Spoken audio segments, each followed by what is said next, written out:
All right, ladies and gentlemen, this is Success with Bob Mwiti show. My name is Bob, of course, and I'm with Enoch. Enoch is one of the beneficiaries of the Kenya Airlift program. He just came to the US not long ago. He's been here for just a few days.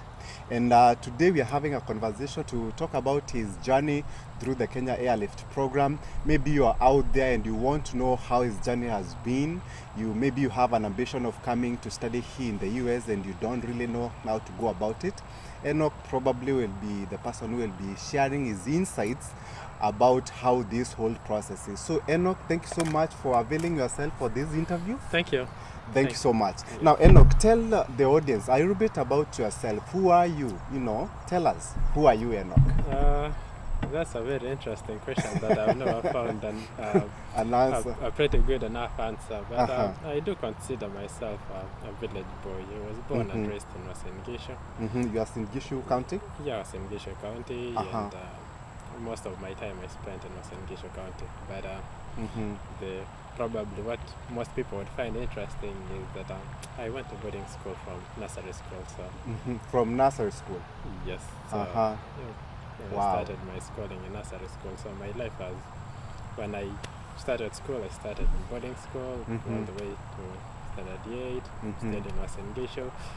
I went for my high school in the neighboring county at GMAT in another school, Chebara. And, Chebara High School? Yes. Yeah, okay. It's in Adgamara. It was one of the pretty good schools in Adgamara. Yeah. I know it. I'm not so sure about it right now, but during those times it was good school. Yes, and then came back to Gishu again for my university in Moi University. Okay. What did you do for your undergraduate? I did a bachelor's degree in applied statistics. Initially I wanted to do actuarial science, but after talking to a couple of people and a relative, who really influenced me into statistics. Besides, I thought I was a bit not so bad in math and stats kind of thing, so I loved the challenge, so I opted to do the statistics degree. Okay. What did you get in KCSE for maybe someone wondering? I scored an A-. A-. Good, smart, very smart. Above average student. No, that's not above average. Very few people get that kind of a grade. Even me, I didn't get it. Okay, that's a story for another day for me. Now, let's get into how you got into the Kenya Airlift program. Maybe someone out there is asking, how do you get into the Kenya Airlift program? How did you get in? I had actually come across your page in Facebook way before. Facebook page? And I'm not really the person to be hopping into things as a fast kind of a thing. So yes. I do take my time to check through things, but it was really a relative. I have relatives here in the US who came across it and they called me and they were like, not really that I had options like, this is for you, we do think this is for you, you need to sign up for this thing. And that is how I ended up. It was more like somebody believed more in it than myself. But, so how long does it take you to be convinced to join the program? No, it was just a call. But for myself, I had been seeing a couple of months and I'd been looking around. But on the other side, maybe it was the thinking that probably I would have the support here in the US. You and having relatives, it's a blessing, I should say, and it gave me the confidence that maybe I would have a better fit in. Okay. So I did not really need a lot of convincing. Besides, I had been trying to study abroad sometime. Yes. Okay, good. So Eno, tell us a little bit about the journey of the GMAT exam. There's a lot of people out there, they don't even know what the hell is GMAT exam. Tell us a little bit about that. What was your experience? What did you get? Just share a little bit of that insight, please. I think I started my GMAT at the beginning of 2020. 2020? No, I sat for it in 2020, but I signed up for the program towards the end of 2019. Yes. And it was at a point where I was trying to make a switch from what I used to do in 2019, doing freelance projects here and there. So it came at a time when I was trying to sort of do a branching into data science kind of a thing. So I had already signed up for it, and you sent me the materials towards the end of 2019, which I have to admit I didn't really have a look at them until January 2nd of 2020. And when I came back, I had signed up for some sort of a bootcamp, so I was like occupied 8 hours a day, but I also made time to be studying for the GMAT exam. And I started with the writing notes. I made sure I compressed. I was counting them the other day. I wrote 8 pages in the quantitative section, and that is all I really did, but it was pretty comprehensive like every other thing. And there's an interesting bit I always point people towards in the GMAT book. There's a place that says that you're not really going to be tested outside of the things that are in that book. I focused more on there were things that most of them, not really most of them, all of them was things that I was conversant with from high school and campus. So I focused more on the thought process of the questions in GMAT. But I did study for 4 or 5 weeks, but they were pretty intense. I did put in the hours really. Yeah, you did a good job, because Enoch was in fact up to today, he's still the top student. He's in our Kenya Airlift Wall of Fame with a 640 out of 800. GMAT exam is not easy. The kind of schools that we work with, they require a GMAT score of at least a 550, because these are very, very top schools, and that's just the bare minimum. These programs, because these are analytics programs, they are very, very competitive. There's a lot of Asian students who score really highly. Really? Yeah. Really? Yeah. So so GMAT is tough, but it's very, very doable as long as you have the right mindset, Yeah. Good. So I mean, I have to say, like, it is not easy to keep the motivation for an extended period at a time. But yes, for a long time. It was me weighing the money paid and not really the money alone. Apart from the money, it was needed. I needed to do that maybe to get better terms of funding, and I really had to do it. And I started doing it at a point where I was super motivated, and I do remember you had even wanted me to sign up for additional classes, and I was like, no, I cannot do that, and you're disappointed. But part of the effort was to prove to you that I was really not. I was worried. I was worried because some other student had failed already. So I was like, are you really serious? I mean, do you think you are ready to sit for this exam? Yeah, awesome. So Enoch, tell us a little bit about the journey for visa interviews, right? This is something also a lot of people struggle with, especially as Africans. Statistics show that almost 70% of those who apply for student visas for North America, Canada, US, they usually don't get approved. What's the problem? How was your journey?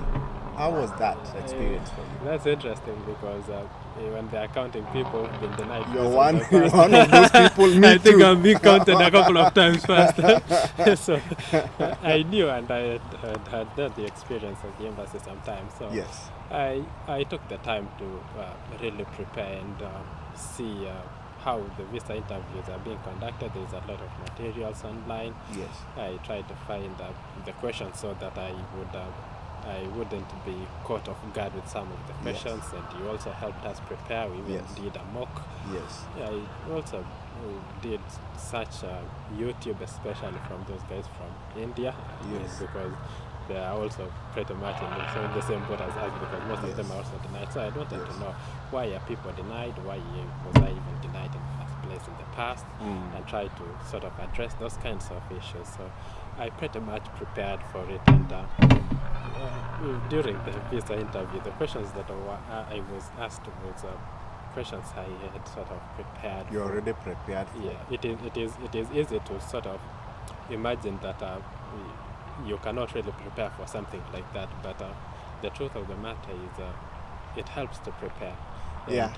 It's good you mentioned that, because a lot of, in fact, actually, most people, they get denied visas, especially as Africans, because they don't really prepare. They don't even go for a professional, person who can actually tell them, like, this is what you need. They think like they can just answer the questions Sure. just like that. I know. Yeah. You would imagine that a person would still imagine that maybe. I mean, why would you prepare for? Somebody's going to ask you, what are you going to do in the US? Yeah. Why would you prepare for Yes. such questions? You would Yes. think they are stupid, but Yes. I mean, and when I was doing my research, it was something came up about interesting to me is those visa guys. It is in fact a law for them to assume that every assume person that you're coming is, here and they won't go back. yes, that every person seeking up a to visa, you even if it is a visiting visa, that you are an intending immigrant. So Yes. they start from that assumption. Yeah, that assumption. So whether yeah. you're going to school or you're trying to just come Yes. visiting, Yes. there is that assumption. So you have Yeah, to prove you to have them to that prove to them that you are actually not really you are an not. intending immigrant. So You got it. Yes, you So nailed that- it, man. Yeah, a lot of people, they don't know these things. So, and that's actually why I like sharing this information out there, because it can help someone who is really interested in seeking a student visa. sure. Awesome. This is that's a very, very good point. Okay, so how was the application process to the schools? I know you're going to University of South Florida here in Tampa. It's a good thing actually. You're gonna be here with us. Yeah. How was that process of application? A lot of people, maybe they don't even know what it takes to get into a school, I know. especially a very good school like this one. And the application process are sometimes like long and hectic, but Uh-huh. most of the schools will really need you to write an SOP, make the application to school, and submit your scores from the university. And it takes some time. So like there could be slight differences, but I mean. It's pretty much standard in terms of SOPs and Yes. recommendation letters Recommendation and letters. submitting your transcripts and all Yes, that. And for anyone out there, for anyone out there who doesn't know what SOP is, it's statement of purpose, and it's basically you writing more of like an essay saying that the reasons why you want to study to a specific school, at a specific school, and for a specific program. Sure. And what your future career goals, what you're gonna gain after getting skills or whatever education through that school. So, and I mean, admission process, they look at all that. They don't just look at your GMAT score, they look at the whole package for them to give you acceptance. Yeah, so there's the recommendations, Yeah. you have the SOPs, you have the application to the school, Yes. and there's also definitely the GMAT. If you had a good Yes. GMAT score, you're potentially going to get good schools. So Yes. I was trying to apply to different schools so that I would have options, but I was more focused on going to USF. And Yes. you do remember I'd even gotten a graduate assistantship offer with a Yes. fees reduction in Yeah, one of the different university. school, And yes. when I was doing the comparison and looking at the program, I thought, You like this one? yeah, I liked it, and it was a bit more computational for me, and I liked it. Yeah. And some universities would be looking at experience. So I do think USF was seeking 2 years experience to apply, and yeah, but it wasn't really a problem for me. So Good. So for the audience, someone watching you, what are you coming to study at University of South Florida? They might be wondering. yeah, I will be coming to study business analytics, a master's program in business analytics and information systems. So Very And, good, very, very good program. yeah, Very so good it's a program. mashup of statistics, a bit of computer science computing, Yes. and visualization for your analytics. So, Yeah. but if you are computational, you would. Some of the courses, in fact, the courses I'm going to start with are in SAS programming, which is a very good analytics software. So Okay. they're pretty good. Okay. Awesome. You're watching Success with Bob Mwiti show presented to you by Appstech America. Appstech America is a consulting company that helps immigrants find amazing higher education and job opportunities in the tech industry in the United States. You can find our programs by going to www.appstechamerica.com. Appstech America, we wake you up to the unlimited potential within you.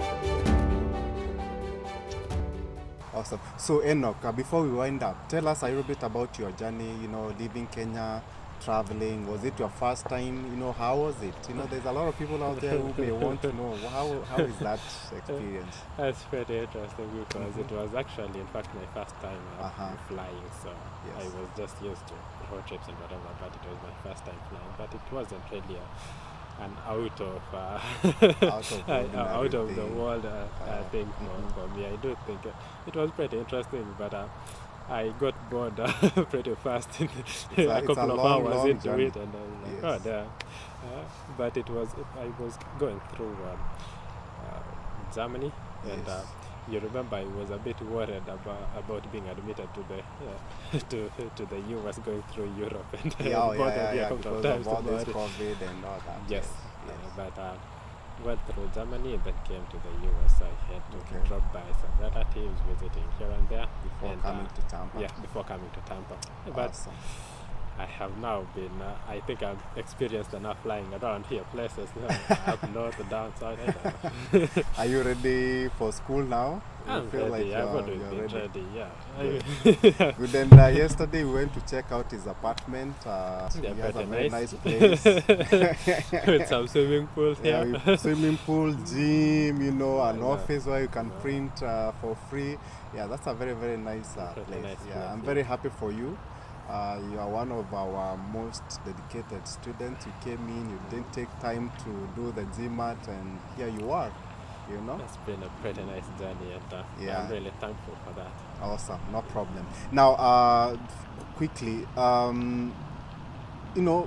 you've been in the US for maybe 2 weeks now. Yeah. Yeah, Really. I think you are the oldest in this batch. Yeah, You I are the came one who late. came first Yes. because you got your visa first. But is there any surprises? Is the US the same you expected it to be, or anything that?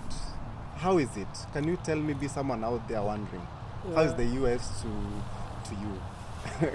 That's Is it like that- Kenya that- or? that's an interesting kind of question because the people I first met when I came to the US in Kansas, and after doing a bit of trip, my first thing was, apart from the weather, I think it looks more like Nairobi. But after doing rounds here and there, I did think that things work differently here.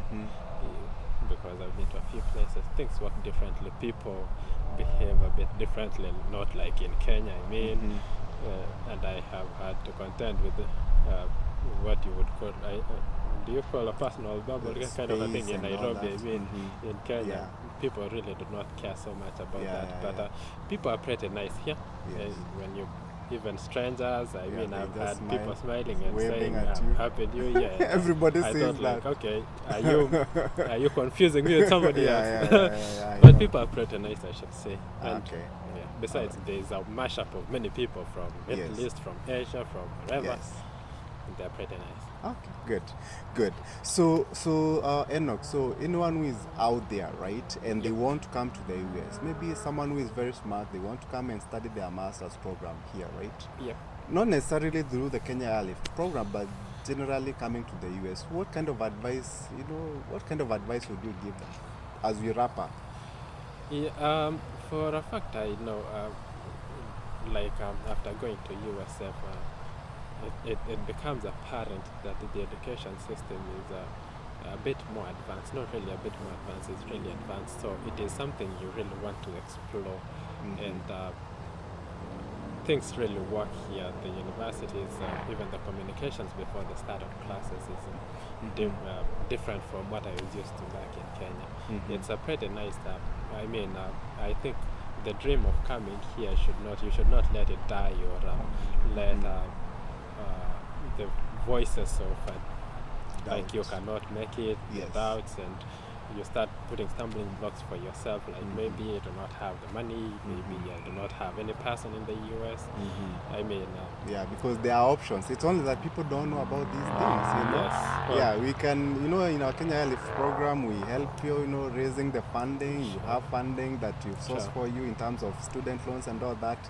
Yeah, so, it's all about your ambition. Yeah, if it you're really ambitious enough, there's a way out. yeah, definitely. Yes, You there's a way just out. have to want it real bad. Yeah, you have to want You it have real to. bad. Yeah, good, awesome. So finally, and this is a very tough one, because of the fact that I'm asking you this. Yep. But we have to ask this question because also at the end of the day, there's a lot of people out there who are relying on information to make, to decide whether to join the Kenya Left program or not. Yeah. What can you maybe tell me, maybe there's something out there that you feel like maybe we need to improve on, Yeah. or maybe there's something that actually went beyond your expectations, maybe you can point out, but I would be very much interested to know whether there is something that we need to improve on, because this is a relatively new program. Sure. We are still learning. There's a lot of things that we keep on learning on a day-to-day basis. Yeah. What can you say about that? Maybe there's something that maybe we need to tweak a little bit. Is there anything that maybe you can point out? Okay. And this is a very honest opinion I need from you. Don't make things. Don't try to be nice. To sugarcoat. Yes, Okay. sugarcoat things. Should I start with the improvements or start with the nice ugly, things? ugly, and then okay. the good. Okay, with Yes, the ugly, I yes. really do not think it's the ugly, but what I thought would you could do differently, but it could be different for other people. Like for example, like for myself, I knew I pretty much had a better idea of what I had wanted to do, and sometimes I was feeling like there was a rigid path I was supposed to be following, and we may have maybe I may even have come out as a little bit hard-headed. I don't know. You're telling me, It's okay, good this you is mentioned that, because also I get a lot of students also, because see, in our program we just have analytics. yep. There's a lot of other students, they want also to do, let's say for example, something in IT, but not really business analytics. For example, data science, Yes, purely sure. data science program, and Sure. we don't have that, right? Cybersecurity is something Sure. also I've seen a lot of people asking about it. Sure. Yeah, I think the fact that you mentioned that also, Yes, I can that was clearly see. Yes. what I was, Yes. what I really So you meant, are because, kind of like dictating what you have to do. not really dictating, but you listening a bit to the voices of the person, because Yes. again, there is the bit of whether the course is a STEM or not, and it Yes. has to do with Yeah, the it OPT has to, post graduation. So Yes, I mean, yeah. you have to give them all this kind of information. Yes. But after getting the information, because the options that probably I had with you were more like, apart from the business analytics, there was one with fintech. I Yes, wasn't fintech, really really interested in fintech or cryptocurrency, so I really even couldn't bother applying to that. Some other courses I had gone through the course structure, and I thought they were more really business kind of things, and I wasn't really much into it. So I did my own research, and I thought maybe probably you should listen to me, and potentially there's gonna be people out there who would want to do the data science, maybe machine learning, artificial intelligence, those kinds of things. Maybe you could Listen give to them a listening a chance, yes, as and long as the school is working with the lenders that you Sure. work with. Yeah, Correct. Yeah, very, So very good. Very good. that is That's the only good thing. one. Awesome. So the good is I made I've just literally had a soft landing here in the US, even like throughout the whole program. Yes. I'm not used personally. I'm not used to people minding my business and helping me out. I'm a difficult person accepting help in the first place. So, so I was used to doing my own things for a very long time. Yes. But to have a person taking part of the, not really a big part of the processes and everything off my shoulder, it is a blessing. And Awesome. because I had quite a lot going on and jobs here and whatever. So the whole application thing, up until even coming to the US and being picked at the airport by you, Yes. I really did not have any worries of doing public transport or the paperwork, organizing things. So that Thank you. is a blessing, and Thanks. I'm Thank you. grateful for that. Thank you. So we're gonna wind up. That's pretty much it. Thank you so much, anybody out there watching. This was Enoch. Enoch is one of the beneficiaries of the Kenya Airlift program. He's going to be attending University of South Florida right here in Tampa. He's not going anywhere. The rest of the students, they are going to different cities and states. But for him, we're gonna be with him here for the next maybe 2 years, and he's going to study Master of Science in Business Analytics and Information Systems. Thank you so much, and I will see you next time. Goodbye. You've been watching Success with Bob Mwiti Show, brought to you by Upstack America. Come back next time to hear more steps and missteps that I took on the path to becoming a successful immigrant in USA. Be sure to subscribe to my YouTube channel and also follow me on Facebook, Instagram, Twitter, and LinkedIn.